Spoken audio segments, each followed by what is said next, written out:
అక్కడ ఎటువంటి ఇబ్బంది రాకుండా చూసుకునే బాధ్యత కూడా తీసుకుంటాం. అట్ ద సేమ్ టైం ఈ ఫైనాన్షియల్ ట్రాన్సాక్షన్స్ వాటి మీద కూడా దృష్టి పెడతాం. ఎవరెవరు చేతులు మారుతున్నాయి, డబ్బులు ఎవరెవరు చేతులు మారుతున్నాయి, ఇదంతా కూడా ఇంటెలిజెన్స్ డిపార్ట్మెంట్ వాళ్ళు, అదేవిధంగా మనకి సబ్ వాళ్ళు, ముఖ్యంగా డీజీపీ గారు దీని మీద కూడా ఫుల్ ఫ్లెజ్డ్గా కాన్సన్ట్రేట్ చేసి ఉన్నారు. ఎట్టి పరిస్థితుల్లోని రాబోయే కాలంలో అంటే ఇప్పుడు 100 days మేము ఒక ప్రోగ్రామ్, ఒక షార్ట్ టైం ప్రోగ్రామ్, ఒక 2 years లాంగ్ టైం ప్రోగ్రామ్.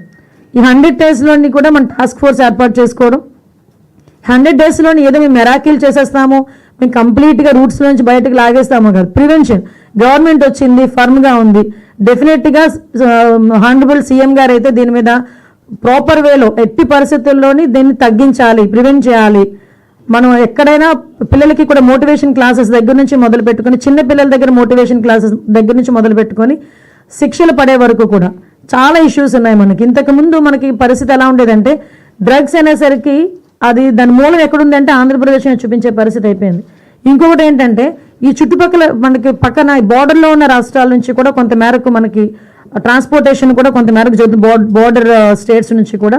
ఆ గవర్నమెంట్ వాళ్ళతో కూడా మేము మాట్లాడతాం, వాళ్ళ హోమ్ మినిస్టర్స్ కానీ వాళ్ళ సీఎంస్ కూడా మేము మాట్లాడతాం, వాళ్ళకి కూడా లెటర్స్ పెడతాం.